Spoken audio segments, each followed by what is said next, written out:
Now in this video lecture we will go through the structure of diamond and graphite, right? And the diamond and graphite, this comes under the category of network crystals, right? Network crystals, we also call these as covalent or molecular solids, right? Now let's just first understand what are network crystals.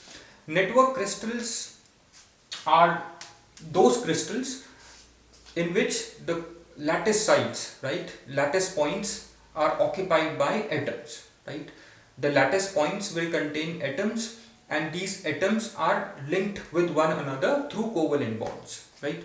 So in the entire crystal structure, or if you look at the crystal lattice of atomic atomic crystals, all atoms, right, are linked together via covalent bonds, strong covalent bonds, and this network of covalent bonds will extend throughout the crystal, right?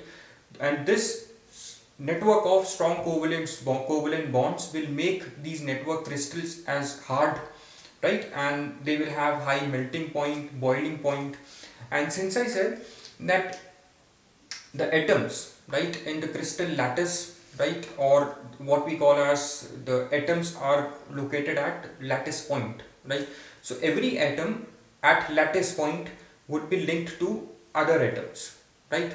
So if you look the atom from bonding perspective, the outermost electron of the atoms would be utilized, right, forming covalent bonds with other neighboring atoms, right? So we have no free electrons in atomic crystals, right, due to which they are poor conductor of electricity.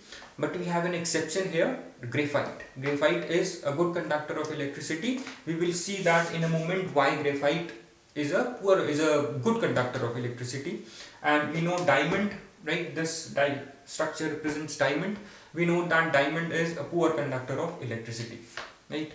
So network crystals are, in network crystals, lattice points are occupied by atoms, right? Or you have atoms at the lattice sites, right? Atoms. And the second thing is, this is first point. Second point is, these atoms are linked together via strong covalent bonds. This point is very important. Strong covalent bonds,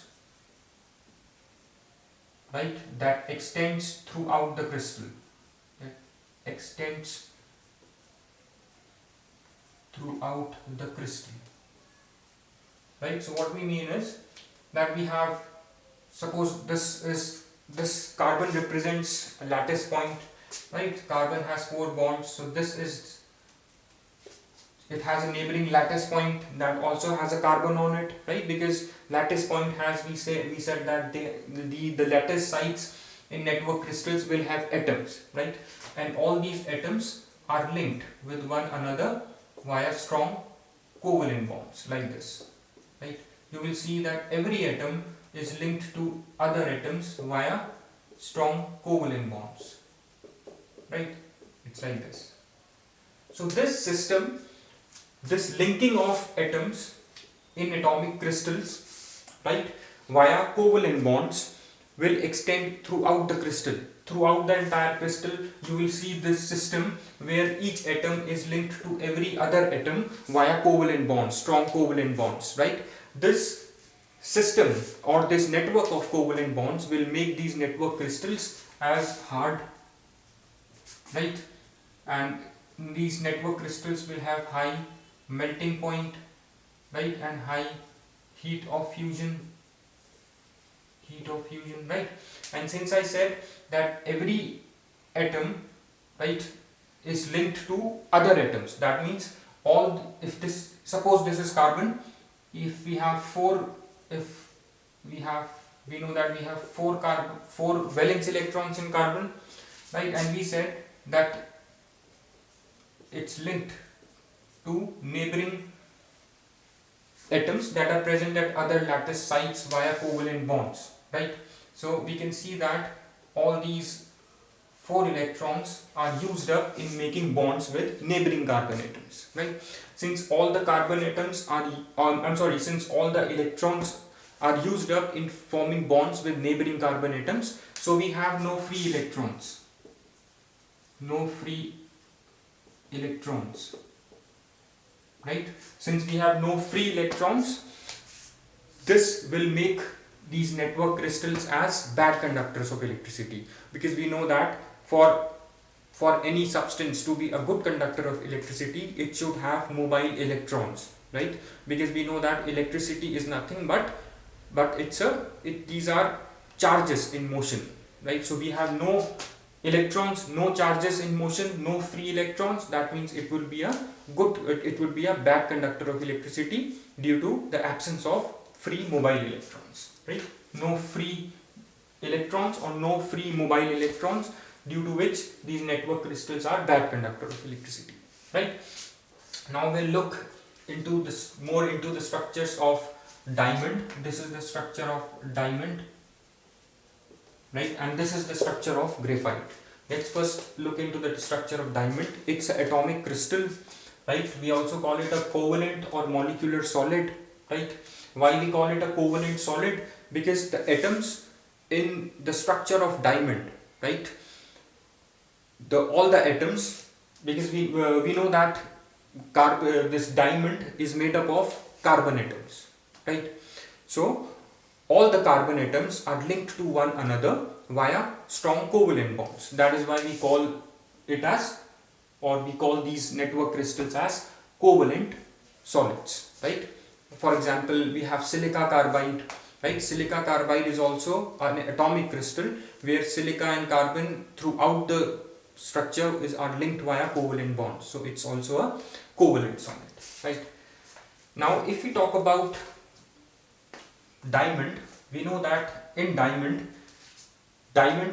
all these points represent carbon atoms, right? These small circles or dots represent carbon atoms, right? And you can see that each carbon atom, if we talk about this carbon atom, each carbon atom is linked to neighboring carbon atoms, right, via these covalent bonds represented by these black lines, right?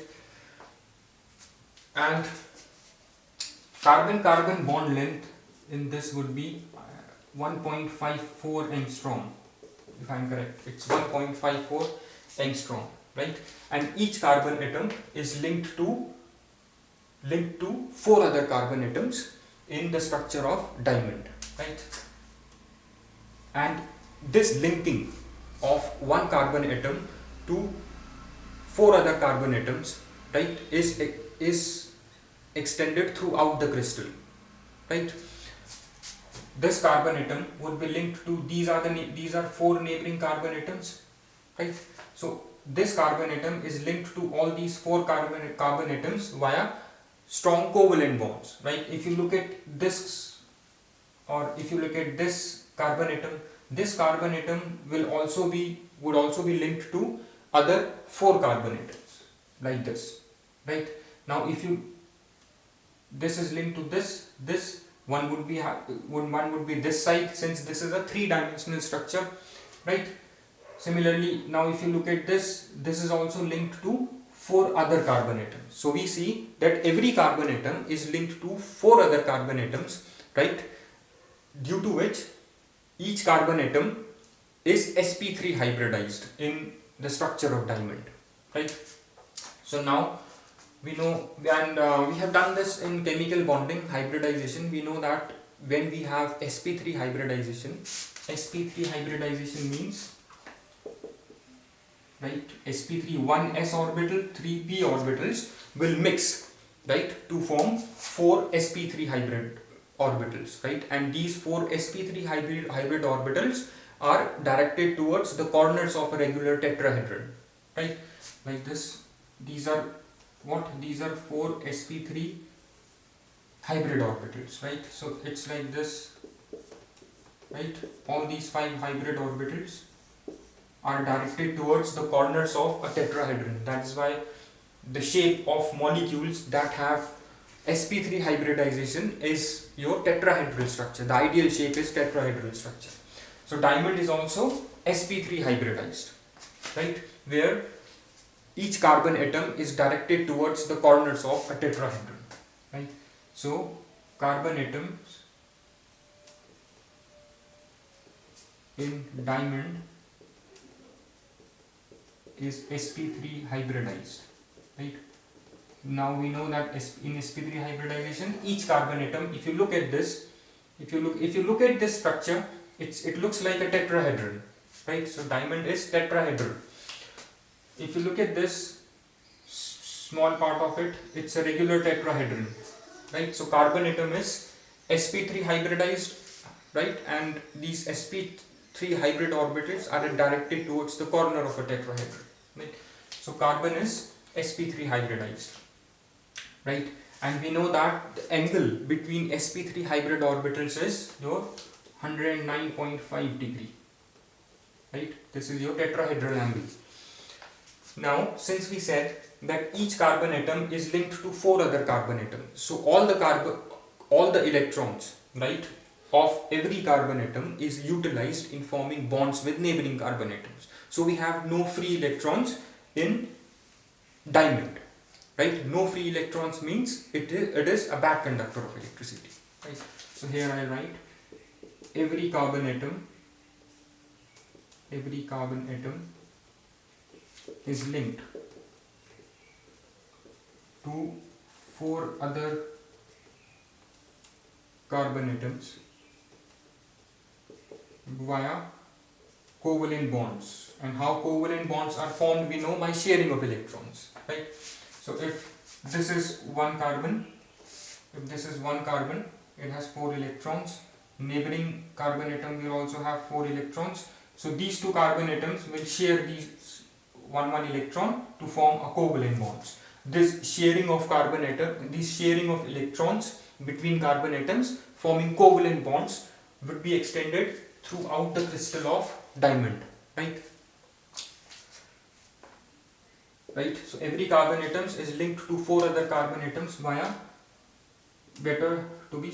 strong covalent bonds, right. And this structure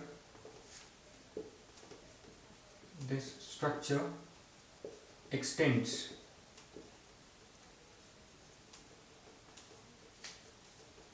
throughout the crystal of diamond, right. So we have a system or a network of covalent bonds throughout the crystal of diamond, which makes it very strong, which makes it hard. That is why we know that diamond is the hardest substance known, right. And this bonds and this structure extends throughout the crystal, which makes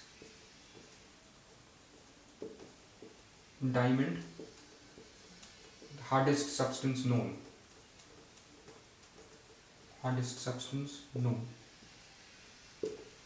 Right. And if we know that every carbon atom, we have discussed that every carbon atom in diamond is sp3 hybridized, right, and carbon atom is sp3 hybridized,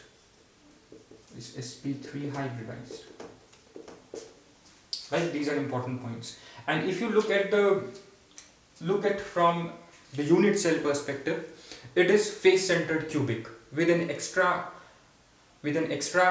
particle at the inside the cube, right. So we say that diamond has FCC structure, face centered cubic structure, right. Just face centered cubic structure with an extra electron inside the cube,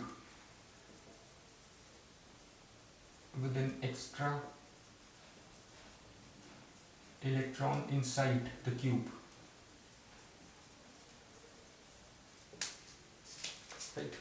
And this system of or network of covalent bonds will make diamond the hardest substance known, right? And due to this system of covalent bonds only, diamond has high melting point.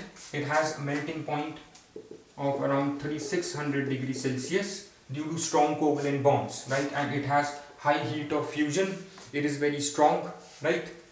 Due to these strong covalent bonds, because we know that we need to give high energy to break these covalent bonds, and you can imagine so many covalent bonds which is extending in all three dimensions, right? So it needs very high heat, right, in order to melt, right, or in order to fuse. That is why it has high heat of fusion and it has high melting point, right? And remember that each carbon atom is linked to 4 other carbon atoms. We have no free electrons, no mobile free electrons, so diamond is a poor conductor of electricity, right?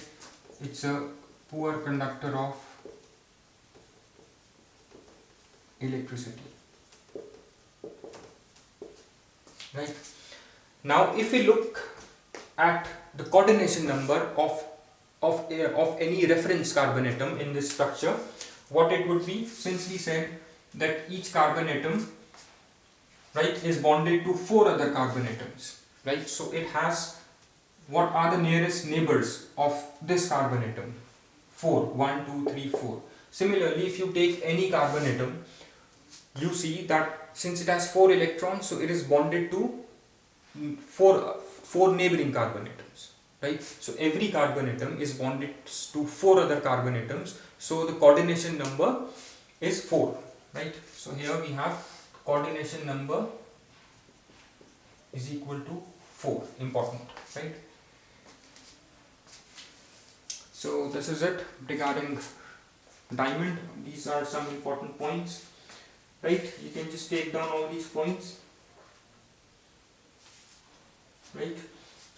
And it's been asked many times, what is the hybridization of carbon, right, in diamond sp3? What is the reason for its poor conduction of electricity, no mobile free electrons, right? And what is its unit cell, right? It is what type of unit cell? It is face centered cubic, but remember, with an extra electron inside the cube, right? And remember that it is due to these strong covalent bonds that it is hard, right? It is not hard, but it is the hardest substance known due to the network of these strong covalent bonds, and it has high melting point and it has high heat of fusion because of these strong covalent bonds, right? And carbon-carbon bond length in diamond is 1.54 angstrom, right? Now let's look into the structure of graphite, right? Graphite is also same as diamond is made up of carbon atoms. Graphite is also made up of carbon atoms, right? It is also a network of carbon atoms, but the exception is this is 3-dimensional structure. So unlike diamond, this is a 2-dimensional structure. Remember that this diamond is 3-dimensional. This is 3-dimensional structure, right? So this is a 3-dimensional crystal. So similarly, if we talk about graphite, right, this 2 things that you see here is, these are layers, right? Graphite has a layered structure. We'll just talk about it. So graphite, unlike diamond, graphite has a 2-dimensional structure. First thing, it has a 2D structure. 2D stands for 2-dimensional structure. It is a 2-dimensional structure.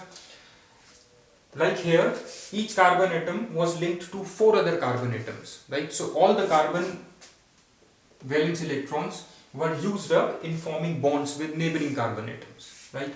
Whereas if we talk about the structure of graphite, in graphite, 1 carbon atom is linked to 3 other carbon atoms, right? So if this is the carbon atom, it has 4 electrons, but in case of graphite,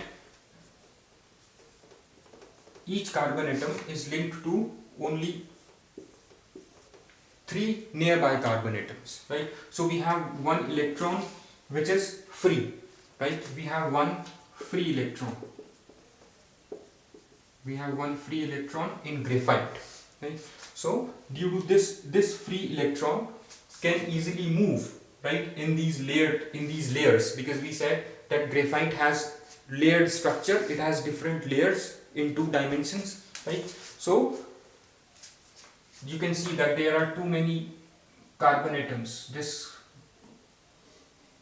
structure is also made up of carbon atoms. So we have too many carbon atoms. So every carbon atom has a free electron, right? So we have many electrons that are moving in the layers, right, in the 2-dimensional layers of this graphite structure. So due to these free electrons, we say graphite is a good conductor of electricity. Good conductor of electricity, right? This free electron will make graphite a good conductor of electricity. And if you look at this structure, in graphite the carbon-carbon bond length is 1.42 angstrom, right? And since carbon is linked to 3 other carbon atoms, right, so only we have 3 orbitals, right? We have 3 orbitals. In short, what I am trying to say is the carbon atom in graphite is sp2 hybridized, right? So carbon atom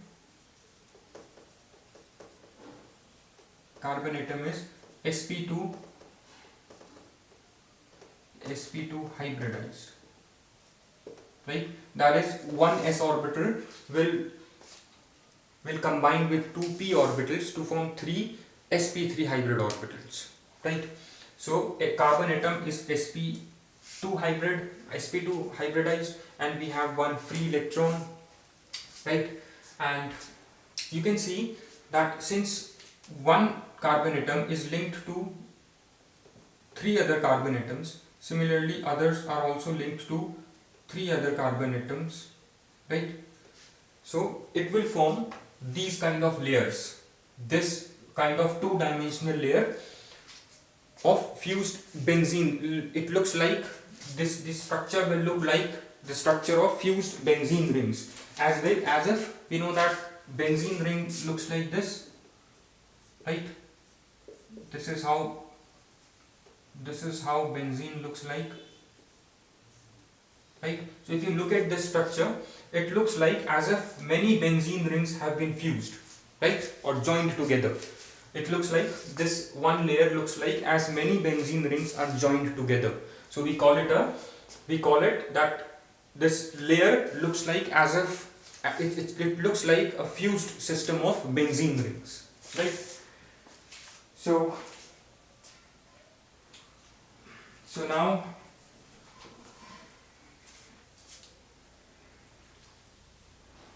this is very important. This has been asked many times. What makes graphite a good conductor of electricity? You need to mention that every carbon atom is linked to only 3 carbon atoms, right? And one electron is your free mobile electron, due to which graphite is a good conductor of electricity, right? And graphite has this dimensional sheet-like polymeric rings. It has a sheet-like structure, right? The 2 sheets that you see, the structure of diamond consists of these sheets, right? So we call that graphite has sheet-like structure.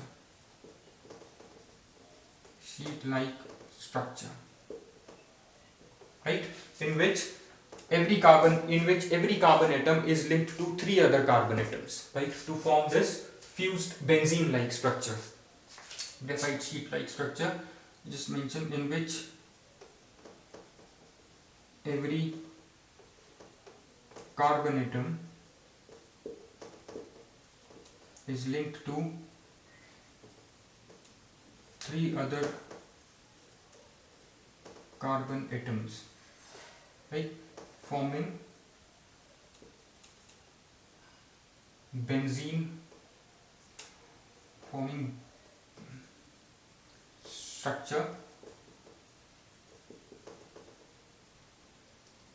that looks like fused benzene structure.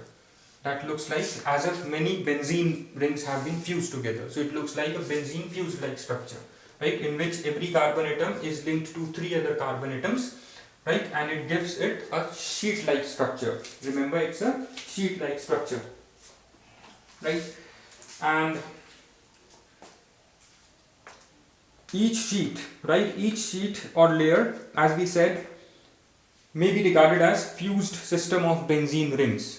Every sheet, if you look at one sheet, if you look at this sheet, this looks like a fused benzene rings, right? It's a structure of fused, we call it as, this is regarded as a fused system of benzene rings. Looks like fused system of every layer, it looks like a fused system of benzene rings, right?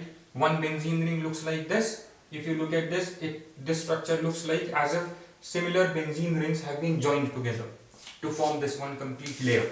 So every layer looks like a fused system of benzene rings, right? And any two successive sheets or layers are about 3.35 angstrom apart, right? If you look at this, why I have drawn these two sheets at this distance, because these sheets, if you look at the actual structure of benzene, these sheets, right, every sheet is around 3.35 angstrom apart from one another. That is, the distance between any two sheets is 3.35 angstrom, right? And this distance, this big distance between these sheets will give it a slippery nature, right? We'll just understand why. And one thing if you try to understand from here, from this diagram, since this is carbon, right, this is also carbon, this is carbon, this is also carbon, right? Here also we have carbon, carbon, carbon, carbon, right? And these carbons can form bonds with one another, right? This is bond, right? This is bonded. So these carbon atoms can form bonds with one another. So why can't these carbon atoms, which are in different layers, can form bonds with one another, right? Why? Because we know that in order to form a bond, in order to form a covalent bond, two atoms that are trying to form bond with one another should come close to one another, and when they reach at a particular distance where they have minimum energy, then only they form bond with one another, right? So for two carbon atoms to form bond, right, the bond length or the distance between the carbon atoms should be 1.42 angstrom, right? But if you look between these two carbon atoms, which are in different layers, the bond distance is more than 1.42 angstrom, right?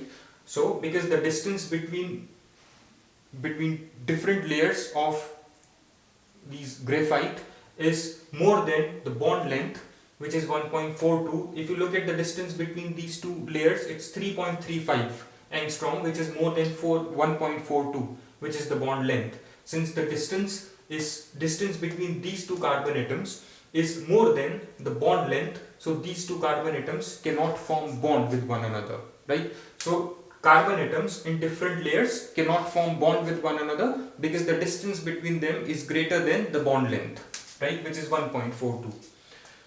So how these two layers are together in the structure of graphite, right? These layers are held together by weak van der Waals forces of attraction, right? We have weak force of attraction between these layers, which we call as weak van der Waals forces of attraction. So these lines that I have drawn, these represents van der Waals forces of attraction, right? Since these layers are held together by weak van der Waals forces of attraction, due to this, graphite is slippery in nature. This one layer can easily slip or slide over over the other ring, right, due to